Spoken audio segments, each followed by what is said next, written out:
Graças a Deus. Eu cumprimento todos com a paz do Senhor. Quem está feliz com Jesus hoje? Então encontra uma pessoa bem bonita do seu lado e dê um sorriso para ela. Ficou difícil aí? Tem gente que nem vira o pescoço. Abra sua Bíblia comigo no Evangelho segundo escreveu São Lucas, capítulo de número 8. Vamos ler a partir do versículo de número 40. Quem encontrou? Lucas, capítulo de número 8, versículo de número 40. E aconteceu que, quando Jesus a multidão recebeu, porque todos o estavam esperando, e eis que chegou um homem de nome Jairo, que era príncipe da sinagoga, e prostrando-se aos pés de Jesus, rogava-lhe que entrasse em sua casa, porque tinha uma filha única de quase 12 anos que estava à morte. E indo ele, apertava a multidão. E uma mulher que tinha um fluxo de sangue havia 12 anos, e gastara com os médicos todos os seus bens, e por nenhum deles pudera ser curada. Mas, chegando por detrás dele, tocou na orla do seu vestido, e logo estancou o fluxo do seu sangue. E disse Jesus: quem é que me tocou? E negando todos, disse Pedro e os que estavam com ele: Mestre, as multidões te apertam e te pressionam, e dizes: quem é que me tocou? E disse Jesus: alguém me tocou, porque bem conheci que de mim saiu virtude. Amém, igreja? Feche a Bíblia, coloque no banco, na cadeira, e pegue na mão da pessoa mais perfumada do seu lado. Eu falei bonito, não deu certo. Perfumado deve ter alguém. Isso, aperte a mão dessa criatura com carinho até ela falar aleluia. Pentecostal que não faz barulho, tá com defeito de fabricação, não é? Vamos orar? Senhor, mais uma vez nós te exaltamos e te glorificamos, e entendemos que dentro de alguns minutos, e este santuário ficará pequeno para o tamanho da glória que o Senhor vai mandar do alto dos céus. Os que vieram tristes começarão a saltar de alegria. Os que vieram se arrastando não voltam para casa se arrastando. Hoje voltarão voando nas asas de um novo tempo. E antes que eu comece a revelar os seus segredos, cerque esta igreja com a sua presença, e num raio de 5 quilômetros onde houver um demônio alojado, eu dou a esses demônios segundos para sumirem de Hortolândia, porque se não sumirem, serão queimados pelo poder da sua glória, que aqui será derramada. Rasgue os céus sobre nós, manda anjos de fogo descerem aqui, que estes anjos desçam trazendo brasas de fogo nas mãos, comecem a esparramar estas brasas entre nós, e onde houver um crente cheio do Espírito Santo, pega ele nesta noite, Jesus, e mostra o caminho da verdadeira e poderosa adoração. Fala conosco, fica conosco, é o que eu te peço agora e sempre. E toda a igreja diz: os que podem, tomem seu assento aplaudindo a Jesus, porque Ele é bom.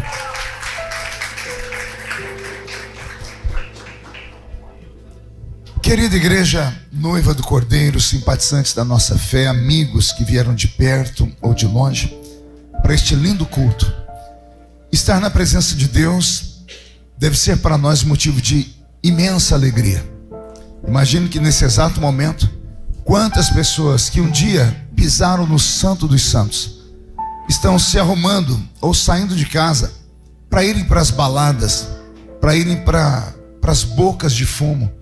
Alguns estão indo para dentro dos hospitais, outros de dentro do hospital estão indo para dentro de uma UTI. Possivelmente muitos não verão o sol brilhar amanhã. Com todas essas misérias acontecendo neste exato momento, você teve a melhor de todas as escolhas e veio passar uma noite na presença de Deus.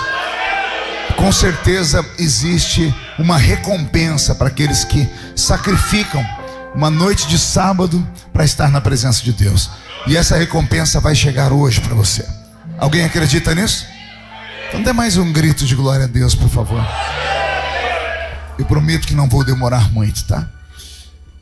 Esses dois textos que eu li na Bíblia Sim, 2 textos, porque eles contam 2 histórias. Conta a história de 2 mulheres.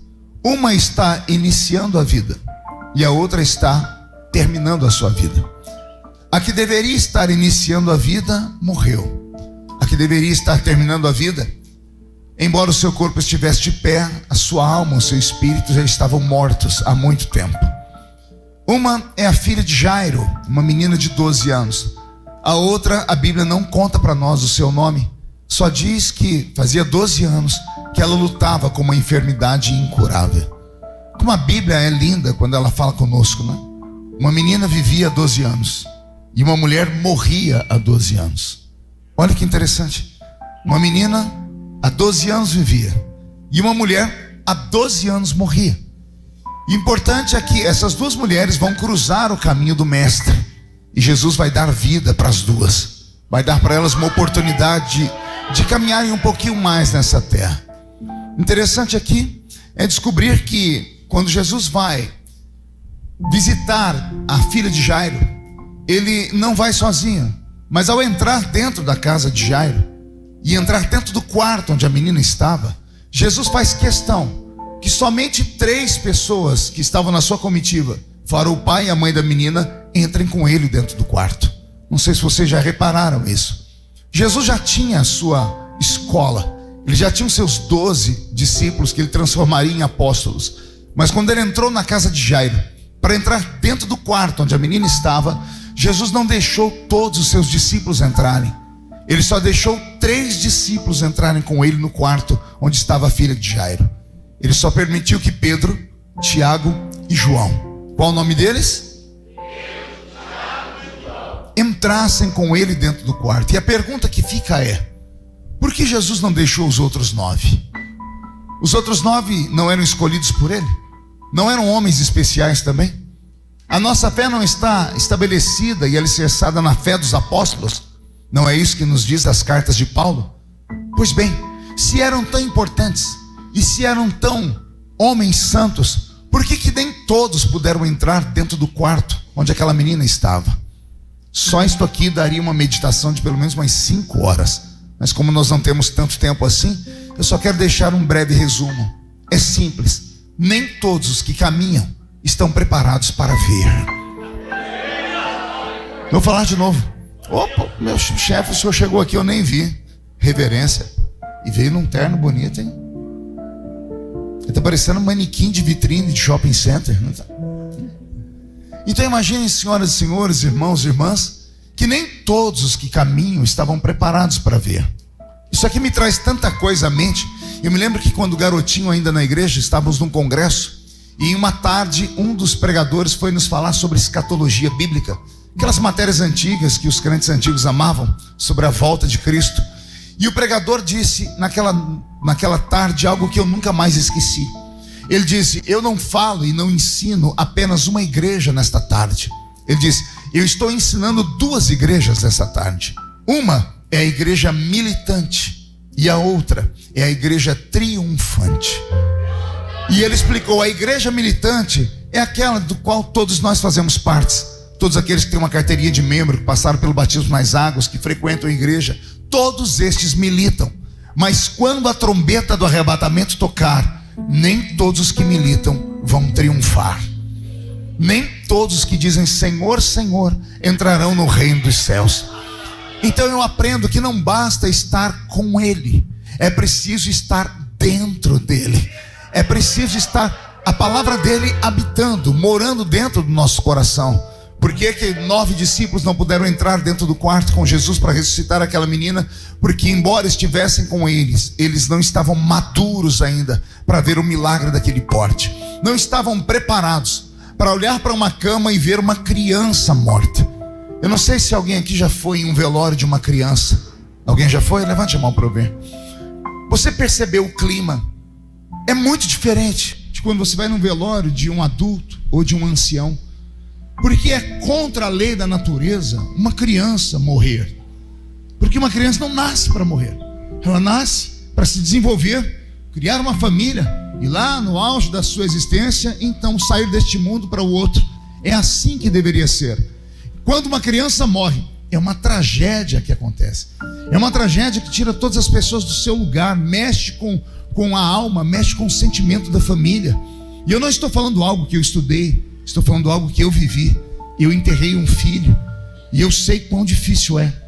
Eu me lembro que quando estava lá dentro daquela sala do hospital onde colocam os mortos, no necrotério, eu estava desembrulhando uma roupinha que eu havia recebido de um amigo, de um irmão lá do Rio Grande do Sul, que era uma roupinha, estava embalada, era a roupinha que eu ia apresentar ao meu filho na igreja.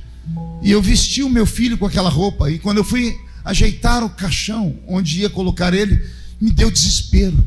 Eu orava, eu gritava, falei: Jesus, troco de lugar com meu filho, me leva, mas deixa ele vivo. Ninguém, nenhum pai, nenhuma mãe, nenhum parente deveria ter que participar de um momento como esse. E Jesus sabia disso. Quando Jesus entrou dentro do quarto e viu a filha de Jairo morta, Pedro, Tiago e João estavam com ele, o próprio Filho de Deus foi colocado em prova naquele dia. Sabia disso? Se você pegar os 3 mortos que Jesus ressuscitou no seu ministério, o único morto a quem Jesus usa um idioma extinto é a filha de Jairo. Ele vai olhar para a menina e vai falar assim: Talita cumi, Talita cumi. Moça, menina, eu te digo, levanta. E muitos crentes, achando que Talita era o nome da menina, colocaram o nome nas suas filhas de Talita. E não era. Jesus estava usando um idioma já extinto para falar não com a menina, não com Pedro, Tiago e João que estavam ali no quarto, não com a mãe e o pai da menina. Jesus estava falando com o espírito da morte que estava sobre a menina. Jesus estava dizendo assim para o espírito da morte: Talita cumi. Ele estava dizendo, pelo poder do talite.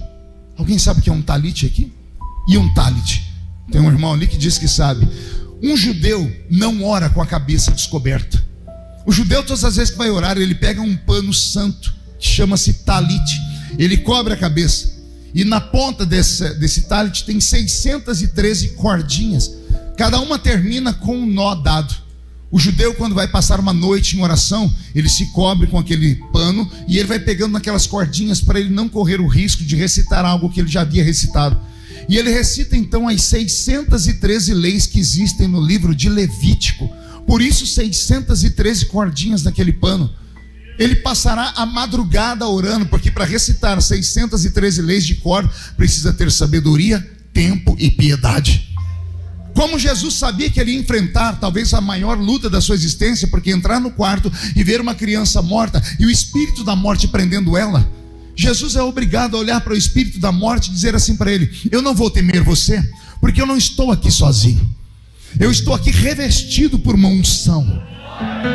Uma unção que eu recebi na madrugada, enquanto eu orava com o talite que me cobria. Eu estava sobre o poder do talite, ou seja, eu estava coberto em reunião com o dono do universo. E em audiência com o dono do universo, ele me disse: pode ir que a minha presença vai com você. E aí Jesus disse para ela: Talita cumi, ou seja, pelo poder do talite, levanta. Pelo poder da oração feita com o talite, levanta. E a menina levantou para a honra e glória de Deus Pai. Só para te lembrar, o mesmo Jesus está aqui nesta noite. E Ele pode fazer algo divino nesta noite. Ele pode fazer na sua vida o que fez na vida de Jairo. Porque quem conhece a história sabe que Jesus estava pregando em um ambiente e Jairo foi até ele. Quando Jairo estava se aproximando de Jesus, alguém disse a Jairo: não incomodes o mestre, porque a sua menina já morreu. Ou seja, já tem um velório na sua casa. Jesus, ouvindo a história, perguntou do que se tratava. Quando ele ouviu a história, ele disse: eu vou na sua casa. Era a maneira de Jesus dizendo assim: eu vou até o velório e eu vou acabar com o velório nessa noite. Você pode não acreditar no que eu vou dizer, mas tem pessoas aqui que, embora viessem para cá, estão aqui me olhando. Alguns até tentaram dar glória a Deus, mas se pudessem, estariam em casa agora, porque deixaram dentro da sua casa um profundo e poderoso velório. Tem alguma coisa que morreu lá. Não sei se foi o casamento, se foi a vida dos seus filhos, se foi a carta do emprego que você recebeu dizendo que você está desempregado. Eu sei que ficou um velório na sua casa e você veio até Jesus. No meio do caminho os demônios te disseram: volta para casa, porque não adianta, não tem esperança para lá. Mas olha o que Jesus manda o pregador te falar: fique em paz. Quando o culto terminar, você não vai voltar para casa sozinho. Jesus vai pegar na sua mão e vai entrar na sua casa e vai acabar o velório nesta noite lá. Só quem acredita nisso, dá um berro de glória a Deus, por favor. Como a Bíblia é linda e maravilhosa. Mas a Bíblia Sagrada diz que enquanto Jesus ia para a casa de Jairo, no meio do caminho, ele passou pelo centro de uma praça. E quando as pessoas descobriram quem era que estava passando ali, que era o tal Rabino, o tal Rabi da Galileia, que fazia sinais, prodígios e maravilhas, as multidões vieram de todos os cantos. As vilas, os becos, os campos e os valados ficaram vazios. Todos se aglomeraram em torno de Jesus. E Jesus, tentando andar, não dava conta, porque as multidões o pressionavam. E de repente, no meio daquela pressão toda, Jesus para e, espantado, dá um grito: quem me tocou? Os discípulos que estavam fazendo ali a segurança de Jesus, imagino blindando Jesus para as pessoas não tocarem nele. Pedro, mais próximo, disse: Senhor, o que o Senhor está falando? Que alguém te tocou? É claro que alguém te tocou. Olha aqui, as multidões te oprimem. E Jesus diz: não, Pedro, alguém tocou a minha alma. Essa pessoa que me tocou não é como as outras que querem tocar no meu rosto, querem roubar um pedaço do meu vestido para levar para casa e colocar sobre os doentes. Essa pessoa que me tocou não estava atrás do meu suor para que alguém faça chá dele. Não. Esta pessoa tocou com fé. Ela tentou tocar no meu corpo, mas não conseguiu. Ela só conseguiu com a ponta dos dedos tocar na minha roupa. E quando ela tocou na minha roupa, ela atraiu, como um imã, ela atraiu a unção que estava dentro de mim. E esta unção desceu sobre esta pessoa e ela foi curada.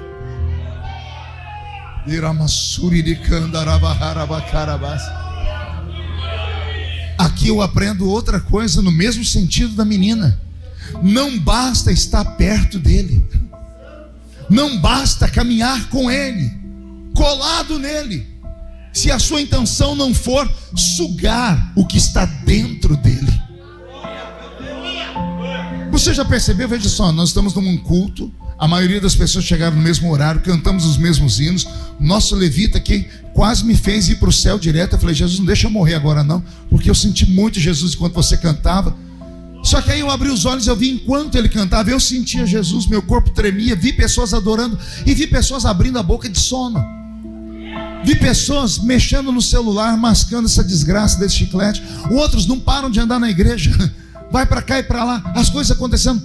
Você consegue perceber? Alguns conseguem tocar nele, outros conseguem tocar através dele. E somente quem consegue atravessar a parte natural recebe o seu milagre. Eu espero que nesta noite aconteça isso com você. Posso ouvir mais um glória a Deus? Mas mude a música para mim, Roberto. Quando nós vemos a história, parece muito simples, mas não é assim. A Bíblia diz que esta mulher do fluxo de sangue, há 12 anos, ela lutava contra a enfermidade. A Bíblia diz que ela gastou tudo o que tinha. E a Bíblia Sagrada diz que ela estava no final da sua vida. Lá na terra do Oriente Médio, nos tempos de Jesus, como a alimentação era diferente e a expectativa de vida das pessoas eram diferentes, as pessoas morriam muito cedo. Era raro alguém viver mais do que 40, 50 anos, porque Israel vivia debaixo de uma opressão dos romanos e eles eram escravos. Escravo come o que resta. Escravo trabalha 2 vezes mais que os outros. Pela força que eles exerciam trabalhando e pela falta da alimentação correta, simplesmente esse povo tinha uma expectativa de vida muito pequena, viviam muito pouco. Lá em Israel, como as pessoas viviam menos porque a alimentação era diferente e porque o mundo era diferente, a expectativa de vida de uma pessoa era muito curta. Então o próprio organismo dos seres humanos se habituaram naquele tempo a viverem dentro da sua expectativa. Imagine que uma menina em Israel, há 2 mil anos atrás, ela tinha o seu fluxo de sangue iniciado, ou seja, a sua menstruação, quando ela tinha 12 anos de idade. Quantos anos eu disse? 12. Não sei se vocês sabiam, Maria, a mãe de Jesus, foi desposada por José quando ela tinha 13 anos de idade. Quando uma menina no Oriente Médio, ela menstruava, e ela chamava a mãe e falava, a mãe já havia deixado separado uma trouxinha de roupas, porque isso era esperado naquele tempo. Era esperado que a menina saísse da fase de infância e fosse para a idade já da maturidade. E como com 12 anos já menstruavam, com 12 anos para cima, elas já podiam se casar. Então a expectativa era que casassem cedo, tivessem família cedo, porque morriam muito cedo naquela época. Quem entendeu, diga eu entendi. Então a mãe já deixava sempre separada uma trouxinha de roupa, para quando a menina falar: mãe, chegou o meu ciclo menstrual, a mãe avisava o pai, e o pai, todo orgulhoso, se ajeitava, colocava o pé para fora de casa, e atrás dele vinha a mãe e a menina. A mãe segurando a mão da menina com a trouxinha de roupa, e o pai de cabeça erguida e andando pelo meio da rua gritando: imunda, imunda. Como ele gritava, todos olhavam. Isso não era nenhum demérito, porque como todo mundo olhava e via uma menina pequena, todo mundo sabia que ela tinha virado mulher. E se ela tinha virado mulher, agora os vizinhos poderiam pegar os seus filhos e chegar naquela casa e pedir a menina em casamento. Então o pai andava pela rua gritando: imunda, imunda. Era uma maneira dele anunciar: minha filha já está pronta para casar, quem quiser casar é só procurar a gente. Olha como era a cultura. E a menina era arrancada do seio da família, do seio da cidade, e ela era arrastada para fora da cidade. As cidades eram cercadas com muralha naquele mundo antigo. Havia um grande portão. O portão era aberto de manhãzinha e fechado antes de escurecer, para evitar que salteadores entrassem. Estão entendendo até aqui? Do lado de fora da cidade havia um lugar chamado Vale dos Rejeitados. Qual o nome do vale, igreja? Pergunte para mim, quem ia para lá, pastor? O nome já diz: os rejeitados. Moravam no Vale dos Rejeitados os aleijados, os leprosos, os cegos, os coxos, os mancos, pessoas que nasciam com alguma alteração no seu organismo, pessoas que nasciam com uma anomalia física, pessoas que nasciam sem orelha, sem um braço, sem as pernas, pessoas que nasciam com os pés virados para trás, porque desde que o mundo é mundo isso sempre aconteceu. E do lado do Vale dos Rejeitados havia uma casa grande, que era um lugar onde eram colocadas as meninas que menstruavam. Dentro desta casa ficava uma espécie de freira, uma espécie de ama, uma mulher de respeito, mais velha, amparada por outras, como se fossem enfermeiras, para cuidarem dessas meninas pelo período delas do ciclo menstrual. E o ciclo menstrual eram apenas 5 dias. Quantos dias? Então a menina, embora fosse arrastada pela mãe com o pai no meio da cidade, chorasse, e quando saía para fora da cidade, era a primeira viagem que ela fazia para fora da cidade, quando ela era entregue na mão desta ama, desta freira, a freira ou a ama dizia à menina: fique tranquila, não é para sempre, são apenas poucos dias. A mãe dava um beijo na filha e falava: filha, daqui 5 dias eu venho te buscar. A menina ficava chorando vendo a mãe voltar para a cidade e o pai.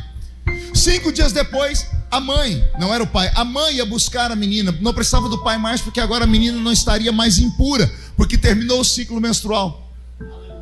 A mãe vai até a casa grande, bate a porta, abre a porta, a ama, a freira que lá estava, e a mulher diz à outra mulher: olha, infelizmente sua filha não pode sair ainda. E a mãe pergunta: por que não? Porque o ciclo menstrual dela está alterado. Era para ter terminado, mas não terminou. A menina pela janela chora e a mãe diz: fica tranquila, aconteceu isso com a sua tia, aconteceu isso com a sua avó, aconteceu isso com um parente, com a vizinha, filho da fulana de tal.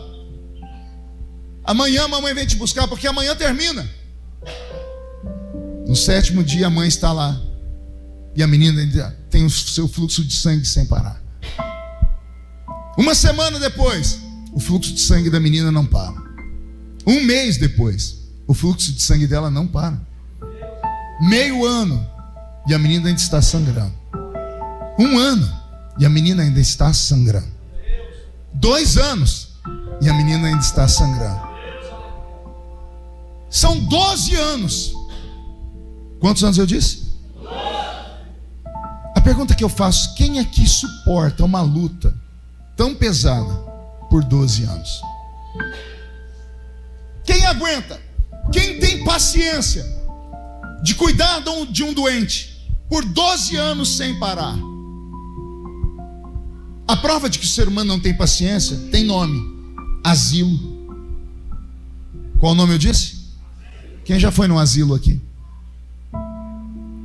Você entra no asilo, dá uma angústia, porque você vê ali pessoas, seres humanos que deram a vida pelos filhos, que deram a vida pela sociedade. Aí o filho e a filha não têm paciência, porque agora estão casados. O meu marido não quer a minha mãe, a minha esposa não aceita a minha mãe nem o meu pai. Então, pelo meu casamento, para salvar ele, eu deixei minha mãe e meu pai lá, isolaram. As pessoas não têm paciência com doentes. Eu não sei se alguém aqui tem algum parente que tem câncer. Quando o câncer bate a porta de uma família, na hora, a família toda se comove. Vem gente lá da Conchinchina, as pessoas pegam o avião, gastam tudo que tem, vem de bode, vem de jegue, mas vão lá para prestar a sua solidariedade, assim, conta conosco, o que for preciso, nós estamos aqui. Primeira semana é amor incondicional. Um mês as pessoas estão lá ainda. Segundo mês a família, eu estou precisando de dinheiro porque não tem como abastecer o carro para levar no hospital. As pessoas já começam a desligar o WhatsApp. 2 meses depois ninguém mais quer ser parente. 6 meses depois acabou, é como se a pessoa já tivesse morrido. Eu olho essa história, e a primeira vez que Deus falou isso comigo, quando eu entendi a história, eu chorei. Porque essa menina ficou 12 anos abandonada. A Bíblia diz que ela vendeu tudo. Ela vendeu o quê? Como que ela vendeu tudo? O que ela tinha se ela era uma menina quando foi para lá? O pai e a mãe venderam tudo, deram a parte dela e disseram para ela: se vira. O pai e a mãe saíram da cidade e mudaram para outro lugar. Pergunte por quê? Porque naquela época toda doença que não tinha explicação era tido como uma maldição.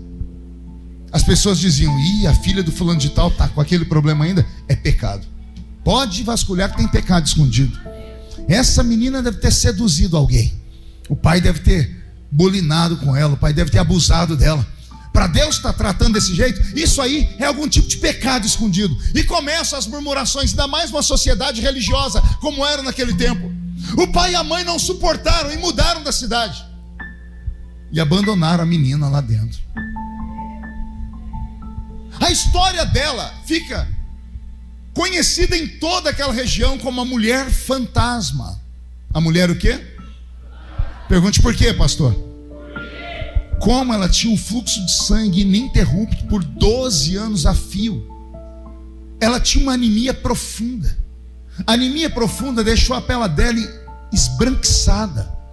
Em qualquer ambiente que ela fosse, ela se destacava das demais pessoas que não tinham esse problema.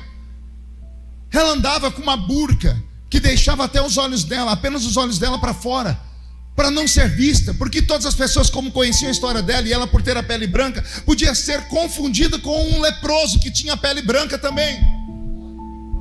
Essa mulher passou 12 anos no inferno, em um calabouço, trancada dentro daquela casa, perdeu o pai, perdeu a mãe, perdeu tudo. Até que um dia, acredito que deve ter sido por volta de 12:00, 1h, porque o portão da cidade é aberto às 6 da manhã e fecha às 6 da tarde. Jesus havia pregado em um ambiente, está vindo para a casa de Jairo, tem uma praça no meio do caminho, é na praça que as pessoas tomam conta dele. Devia ser entre 12:00 e 1h da tarde. Quando Jesus cura o cego que estava por ali, quando Jesus cura os paralíticos que estão por ali, porque a Bíblia não conta tudo. João escreveu dizendo que se todos os milagres de Jesus fossem escritos nos livros, nem todos os livros do mundo seriam folha suficiente, porque onde Jesus estava aconteciam milagres. E aí, alguém que estava lá no meio daquela multidão, possivelmente um habitante do Vale dos Rejeitados, um cego, um coxo, um leproso, que estava no meio da cidade. Pastor, mas como assim? Se eles eram amaldiçoados, viviam no Vale dos Rejeitados, como é que alguns vinham para a cidade? Os que vinham para a cidade recebiam uma espécie de alvará da prefeitura para poderem esmolar. Alguém se lembra do cego Bartimeu? Ele estava sentado meio fio, Jesus veio numa multidão, ele ouviu gritos, falaram para ele que era Jesus, ele dando a gritar. Aí alguém mandou ele calar a boca, aí que ele gritou mais alto ainda. Gritou tanto que chamou a atenção de Jesus. Jesus perguntou: o que está acontecendo? Alguém disse: tem um cego ali gritando. E Jesus disse: traz ele até aqui. Quando alguém chegou perto do cego, falaram o que para ele? Para de gritar, porque o mestre está cá e te chama. A Bíblia diz que Bartimeu ficou em pé, e ao invés de andar, ele pegou uma capa que estava sobre ele. O que ele fez com a capa? Quem lembra? Só um irmão leu a Bíblia aqui. O que ele fez com a capa? Ele pegou a capa e jogou fora. Por quê? Porque será que esquentou o corpo dele, ele não estava mais com frio? Não, aquela capa era o alvará que a prefeitura tinha dado a ele. Somente alguém que tinha aquele tipo de pano envolto no corpo estava autorizado a pedir esmolas. Mas ele não podia dormir na cidade. Ele dormia nos Vales dos Rejeitados. Quando dava 6 da manhã ele colocava a capa e vinha para a cidade, abria uma porta, ele ficava esmolando. No final do dia, quando ele pegava todas as esmolas que ele havia recebido, ele ia lá na feira e pegava o resto de frutas e de batata, o que tinha sobrado, ele comprava, pegava a sua trouxinha antes das 6 da tarde, porque a porta da cidade vai fechar. Ele saía e ia lá no Vale dos Rejeitados e repartia com todos os rejeitados a comida. Nesse dia, a pessoa que saiu 6 da manhã do Vale dos Rejeitados e foi pedir esmola, voltou antes da hora. E voltou com uma notícia. Ele atravessou o portão, chegou no vale gritando: chegou o milagre. Há um homem em Israel fazendo milagres. Chamam ele de Yeshua. Estão dizendo que ele é o Messias. Imagine uma cena de filme de terror, parecendo The Walking Dead. Imagina saindo das suas tendas gente leprosa, gente com doenças purulando pus e sangue, pessoas com anomalias físicas, cegos, coxos, aleijados, todos vindo perto desse que está contando a história. E lá na casa grande que estava perto, um monte de menina colocando a cabeça para fora da janela para ouvir a história. E aí esse que está chegando diz assim: tem um homem fazendo milagre na cidade.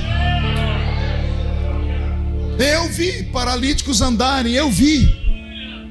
E eu imagino as pessoas do Vale do Rejeitado dizendo: o que você veio fazer aqui? Eu vim aqui falar para vocês, se vocês não têm coragem de ir lá, se vocês tiverem coragem de sair daqui e ir para lá, possa ser que vocês recebam um milagre. Por um momento a esperança desce no coração daquela multidão, mas de repente a razão começa a falar mais alto e alguém começa a dizer: mas se a gente andar na cidade sem o alvará, a gente não consegue chegar nem no meio da cidade, a gente é apedrejado. Sem a autorização a gente não pode entrar. Os leprosos que tinham autorização para andar na cidade, como aqueles que foram até Jesus, eles tinham uma plaquinha aqui no peito, escrita imundo. As pessoas só podiam andar na cidade, se não fossem perfeitas, se tivesse autorização. E a autorização tinha que ser suficientemente para as pessoas verem ou a capa colorida sobre os ombros ou a plaquinha no peito. E 98% daqueles que estavam no Vale dos Rejeitados não tinham plaquinha nenhuma. Se andassem na cidade, alguém visse um leproso, alguém gritasse: olha o leproso, olha isso, as pessoas estavam autorizadas a matar eles. Veja só, a esperança chegou, mas a razão veio junto. E quando a razão vem, você tem que lutar contra ela ou se entregar a ela. Enquanto há razão, a emoção não opera. A razão entrou no coração de todos aqueles leprosos, cegos, paralíticos, todo mundo que tinha tido um pouquinho de esperança. Agora a esperança foi embora, porque as desculpas deles são essas: eu leproso ainda vivo mais uns 3 anos. Se eu entrar ali não dá tempo de ir até esse tal de Jesus aí, eu vou morrer antes. Então eu tenho 2 escolhas: ou morro antes ou fico aqui e espero a morte chegar daqui 3 anos. E a maioria sabe o que preferiu? Eu vou ficar aqui mesmo do jeito que eu estou, porque aqui eu pelo menos eu tenho comida, aqui eu tenho o mínimo necessário para viver.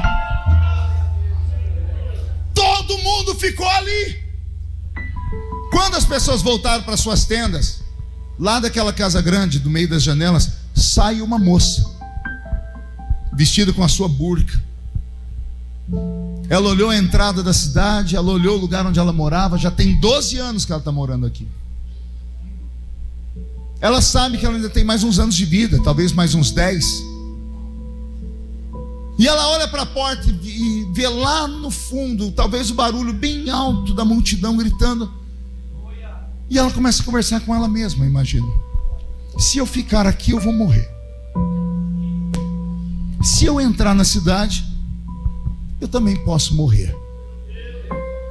Se eu ficar aqui, eu vivo mais uns 10 anos. Se eu entrar, eu posso morrer agora, mas se eu conseguir chegar onde Jesus está,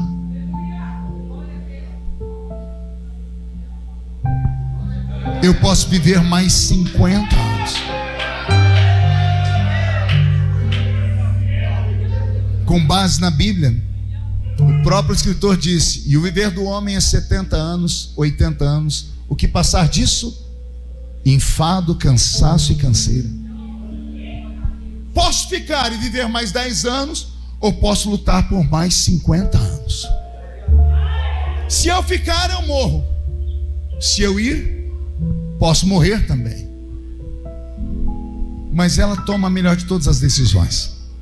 Eu me emociono quando falo disso. Eu imagino essa mulher se ajeitando, dando passos curtos, indo em direção à cidade, o coração dela quase saindo pela boca, o medo da morte, o medo de ser apedrejada, o medo de alguém reconhecê-la, mas ela dizendo para dentro dela, ela dizendo a ela mesma: eu morro, mas eu morro lutando. Eu morro, mas eu morro acreditando. Eu morro, mas eu não morro parado. Eu não vou morrer covarde. Eu não vou passar o resto da minha vida aqui dizendo: e se eu tivesse ido? E se eu tivesse tentado? E se eu tivesse acreditado? Eu abro um parênteses para falar que Deus não te trouxe aqui nessa noite só para ver um velho e veterano pregador que já está de barba branca pregar. O Senhor te trouxe hoje aqui porque Ele está te dizendo que você precisa ter coragem. É melhor ir e ter que voltar do que nunca ir. O senhor é louco, pastor? Quando você chegar no céu, chama Pedro e pergunta para ele: Pedro, como é que foi a experiência de pular em cima das águas? Como é que foi andar em cima das águas? Eu imagino Pedro dizendo: oh, foi lindo, eu andei, a água estava sólida debaixo do meu pé, eu me senti alguém especial. Aí de repente comecei a afundar, e Jesus falou: homem de pouca fé. E Jesus me catou e me colocou no barco de novo. Passei a vida inteira todo mundo dizendo assim: ei, homem de pouca fé. Mas aí, se eu conheço Pedro, ele vai te falar assim: olha, eu pulei e fui chamado de pouca fé. Imagina quem não pulou.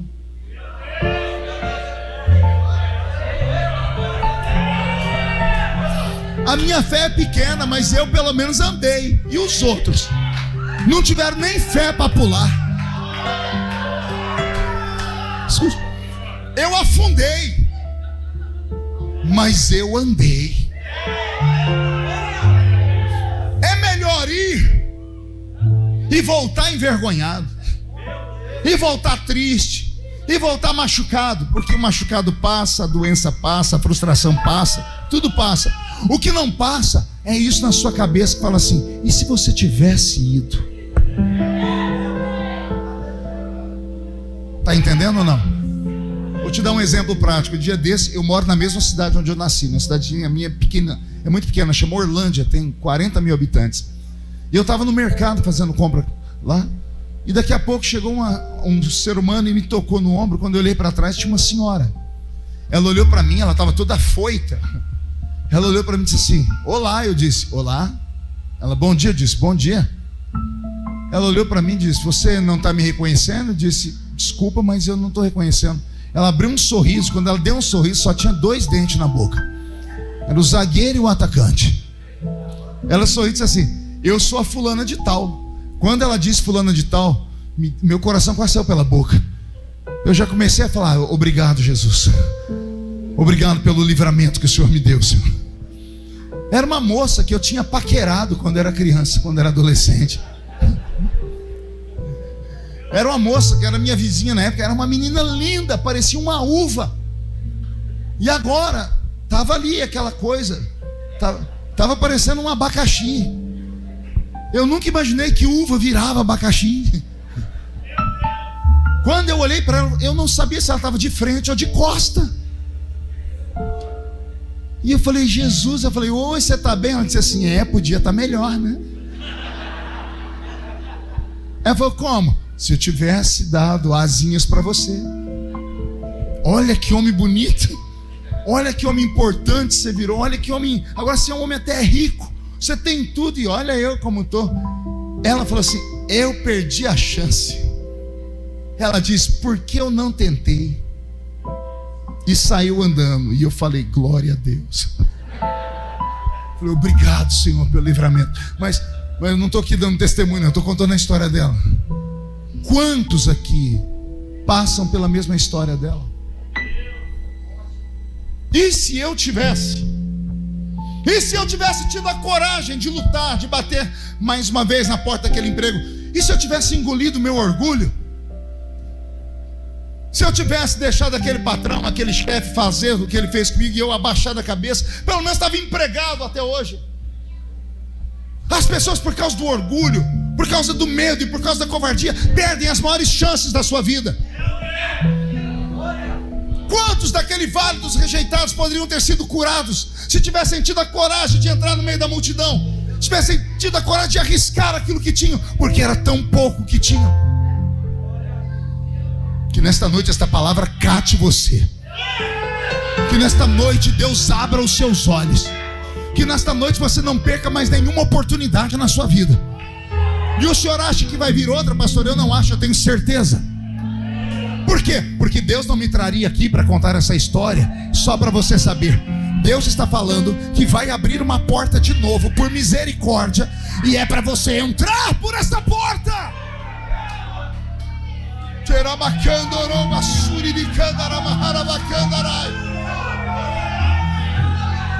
Tenha coragem.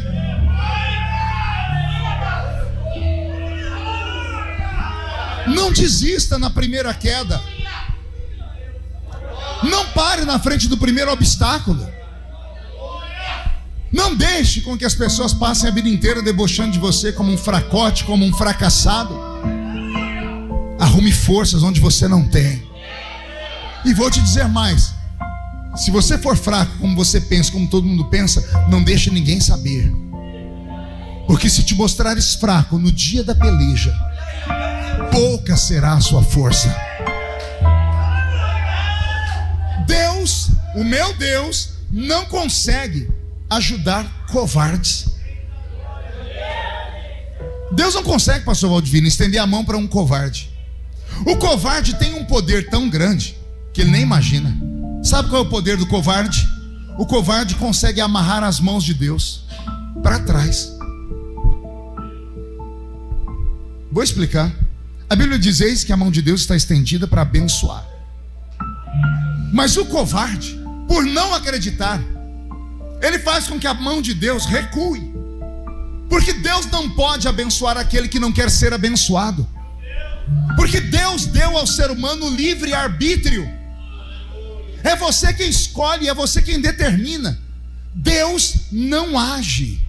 Pastor, está escrito: agindo eu, quem impedirá? Velho Testamento, outro tempo. Novo Testamento é outra lei. É o livre-arbítrio. Deus não pode interferir na sua vida, a não ser que você peça. Então Deus não age, Deus reage. Só o pastor entendeu. Vou falar de novo. Deus não age, Ele reage. Explica, pastor. O primeiro passo é seu. Não, você não entendeu. Você tem que ir. Você tem que sair da zona de conforto. Você tem que acreditar. Você tem que primeiro dar o primeiro passo. Você tem que ir e falar: Senhor, eu vou, vem comigo. Quando Deus vê você indo e Ele vê que você não vai dar conta, aí Ele sai daqui de trás e Ele vem na sua frente. E a Bíblia diz: eis que o Senhor está à frente para abrir os caminhos daqueles que querem. Você acha que eu estou mentindo, né? Você acha que Davi tinha força para encarar o gigante Golias? Sim ou não? Sim ou não? Não. Se Golias catasse Davi com uma só mão, ele quebrava o pescoço de Davi com uma mão só. Davi não tinha força. Então não coloque desculpas na sua frente. Não fica falando: ai, o meu milheiro é o menor da casa de Israel. Não diga para Deus, como disse Jeremias: ah, Senhor, eu sou só uma criança, como posso eu ser usado? Não dê desculpa. Desculpa é o refúgio de quem não crê. Quem não crê se esconde. Quem não crê sempre vai dar uma desculpa. E quem crê, pastor? Quem crê sempre vai dar um jeito. Quem crê sempre vai dar um jeito. Essa é a diferença entre quem vence e quem não vence. Davi não tinha força, mas pense no menino que sobrava coragem dentro dele. O que Deus espera de você não é força, é coragem. É coragem para você falar: eu vou levantar hoje e vou. Eu vou tentar. eu vou lá naquele seminário, eu não tenho condições de pagar, mas eu vou pedir emprestado, eu vendo a minha bicicleta, porque eu quero ser um obreiro. Você tem que mostrar como é que o pastor vai consagrar um obreiro, se a pessoa fica sentada no banco, o culto inteiro olhando o pregador com essa cara feia, parecendo que foi batizado num pote de vinagre. Como é que nós vamos usar alguém na igreja se a pessoa não abre a boca nem para respirar no culto? O pregador tem que falar, pastor tem que falar, aí você fica parado com essa boca travada, com essa boca de aço, essa língua de ferro, esse queixo de concreto. Você não pediu para Deus falar com você? Deus está falando.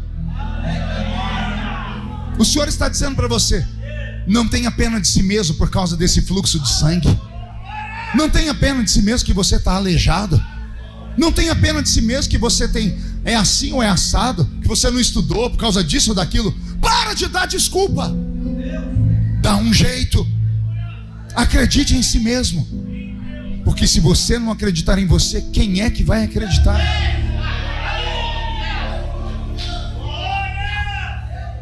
A minha história ela está viva até hoje. Porque em todos os lugares por onde eu passei, as pessoas começaram a olhar e disseram: se Deus fez na vida dele, pode fazer na minha também. Hoje eu sou uma pessoa importante, como dizem por aí. Eu não me sinto, mas dizem que sou. Por que as pessoas ainda param para me ouvir? Param para me ouvir porque a minha vida é um exemplo. Porque eu nem sempre fui isso. Eu fui cortador de cana. Eu ponho laranja, algodão, café. Eu tenho minha caixa de engraxar sapato até hoje. Minha mãe até hoje não sabe ler nem escrever. Nós morávamos em 12 pessoas dentro de 2 cômodos. E eu moro na mesma cidade onde eu nasci. Eu continuo morando lá em Orlândia. As pessoas passam perto da minha casa, que é uma das casas mais bonitas da cidade, e dizem, qualquer habitante da cidade diz: aí mora o ex-cortador de cana. Aí mora um ex isso, um ex aquilo. Qual é o meu segredo? Ah, pastor, o senhor nasceu virado para a lua. Não existe isso. Não existe essa história, senão Deus seria injusto. Deus cria uma criatura para vencer e a outra para ser derrotada? Que Deus é esse? O Deus que abre uma porta para aquela e não abre porta para essa? É mentira. Essa história de que a pessoa nasce virada para a lua. Todas as pessoas que romperam na vida tiveram que ir além do normal. Tiveram que acreditar naquilo que não existia aos seus olhos. Tiveram que correr atrás. Tiveram que se esforçar. 4 dias na igreja evangélica eu já sabia o que eu queria ser. Me levaram na casa de um amigo que chamava Leleco. Era o apelido dele, era Leleco, o nome dele era Luiz Augusto. Casa dele extremamente pobre. A mãe dele era gari na nossa cidade. Ela varria a rua. E ele cortava cana junto comigo. Cheguei na casa dele. Ele colocou uma fita cassete num aparelhinho daqueles que a gente tinha. E ele colocou um pregador. E eu ouvi aquele pregador. Era o pastor Idecaso Takayama. Quando eu vi aquele homem pregar com aquela voz bonita, aquela eloquência, e no fundo aquele barulhão de gente adorando a Deus, eu dei um pulo da cadeira e disse: é isso. O Leleco assustou e disse: é isso o quê? É isso que eu quero. Ele deu um sorriso desdentado também e falou assim: isso aí não é para nós não. Falei: por que não? Ele disse: olha onde nós mora.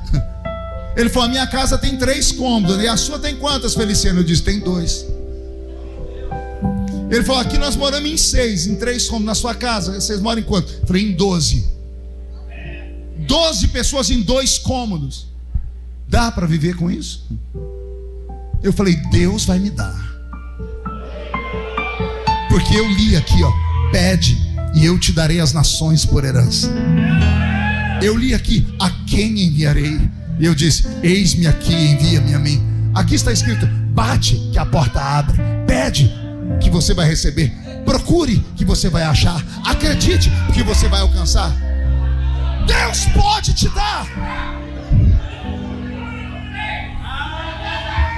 Anote no seu coração: existe uma lei que eu acredito nela, que é a lei da atração. Você atrai aquilo que você deseja. Você atrai para si aquilo que você deseja. E isso não é inveja, não é olho gordo. Quando você deseja, almeja alguma coisa muito forte, é porque alguém lá em cima plantou dentro de você esse desejo. E isso será o seu futuro se você acreditar. O problema é que no meio do caminho você parou. Você foi ouvir os Sambalates e Tobias. Vou apertar. Você congrega num lugar onde você teve a infelicidade de ser amigo de um coveiro de igreja. Talvez aqui não tenha. Lá onde eu nasci era assim, de coveiro. Crentes que nunca alcançaram nada na vida, mas tinha uma pá para abrir uma cova e me enterrar quando eu contava o meu sonho. Quando eu dizia eu vou viajar, eu vou romper, eu vou vencer, todo mundo ria. Eles riam e eu acreditava. Eles debochavam e eu continuava persistindo. Os profetas falaram que ia ser pregador, então comecei a pregar. Eu não pregava porcaria nenhuma. Eu errava tudo a Bíblia. Um dia eu levei Elias para o monte Horebe e fiz cair fogo no monte Horebe. E o fogo foi no Carmelo, né? Eu sei que eu esqueci ele em um dos morros na hora que eu estava pregando. Eu fiz Moisés construir a arca de Noé. Eu levei João Batista para a ilha de Patmos. Eu não sabia que tinha 2 João na Bíblia. Eu errei, mas eu errava tentando acertar. E ao invés das pessoas virem me corrigir para me fazer crescer, vinham me corrigir para pisar em cima de mim. Você não vê que você não nasceu para isso? Para, não vai, não é para você isso. Hoje eu tenho uma escola de teologia. Eu já formei 8.000 alunos ao redor do Brasil e do mundo. Você está entendendo o que eu estou te dizendo? Não fique lamentando, não fique como um cão lambendo as suas feridas. O cão, quando se machuca, ele vai para um cantinho isolado e fica lá. Fica lambendo as suas feridas com dó de si mesmo. Não tenha pena de si mesmo. Porque, como eu disse, Deus não consegue ajudar o covarde, mas Ele consegue pegar na mão do fraco. Ele pega a mão do fraco e salta muralhas com ele. Eu estou sentindo que Deus vai começar a mudar a sua história depois dessa noite. Em nome de Jesus, pela fé, sai do vale dos rejeitados. Pela fé, sai do vale dos rejeitados e anda na cidade. Não tema aos homens, não tema as pessoas, não tema a língua alheia. Vai, pega um foco, vai atrás de Jesus. Não vai ser fácil. Você vai ter que empurrar, pessoas vão te empurrar também, possivelmente vão te jogar no chão. Se te jogar no chão uma vez, levanta, sacode a poeira, dá a volta por cima. Se cair no meio do caminho, lembre do que está escrito: o justo cai, mas não fica prostrado. Se cair mais de uma vez, lembre do que está escrito: o justo cai 7 vezes, mas de todas elas o Senhor o coloca de pé. Só não para. Deus vai usar alguém aqui, pastor. Deus não me faria dar essa palavra à toa. Eu não estou pregando para o vento. O Senhor me trouxe para falar com você porque há uma vocação na sua vida, há uma chamada na sua história, há um caminho brilhante para você percorrer. Você está a um passo do milagre. E só quem crê nisso fica de pé comigo, por gentileza. Tiramassuri de Candoroba Caralabachara Macandara Maharabasa. Deramassuri Andrebele Candoroba Sarabagai. Niamas Tuyakianto Kobarabasuri Mihandere Becarabas. Niamassuri de Candara Maharabasa. Feche seus olhos. Eu vou fazer um convite nessa noite. É só um. Feche os olhos. Eu quero aqui na frente só quem não está aguentando mais viver no vale dos rejeitados. Eu quero orar só com quem não aguenta mais porta fechada. Eu quero orar só com quem não aguenta mais humilhação. Eu quero orar só com quem não aguenta mais ser tapete, ser pisado. Eu quero orar só com quem não aguenta mais chorar. Ah, Senhor. Ah, meu Deus, meu Pai. Ah, meu grande amigo. Os meus irmãos acreditaram, Pai, e vieram aqui para o altar. Tem uns que estão ajoelhados, tem uns que estão em pé, tem uns que estão chorando, outros estão gemendo. E todos estão dizendo que não aguentam mais viver, Pai, no vale, à beira do caminho, rejeitados, vencidos, perdidos. Eles deram um passo de fé, abriram o portão da cidade, vindo aqui no altar. É como se eles tivessem saído do vale dos rejeitados, indo até onde o Senhor está. E nesta hora eles estão tocando nas orlas do seu vestido. Pela fé estão tocando no céu, estão recebendo milagre. Algo está acontecendo no mundo invisível, meu Pai, porque portas começam a ser abertas, diplomas começam a ser expedidos, decretos começam a ser liberados. E quem viver verá, para ver o que vai acontecer depois desta noite. Para todos os que vieram à frente, Senhor, há um presente sendo entregue a eles agora. Reveste-os com a sua autoridade e dá um sinal de que o Senhor está neste culto. Que esta casa seja tomada pela sua unção e pela sua presença, porque nós acreditamos no seu poder.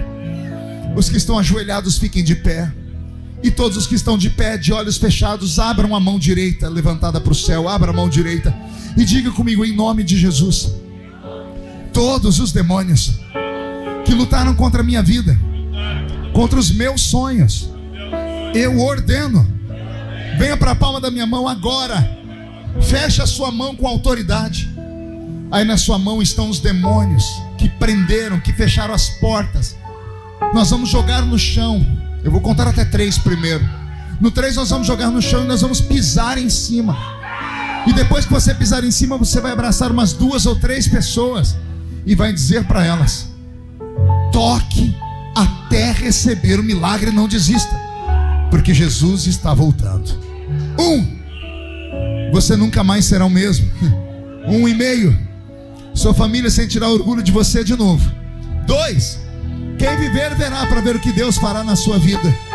2,5, a cidade de Hortolândia será conhecida como a capital da fé.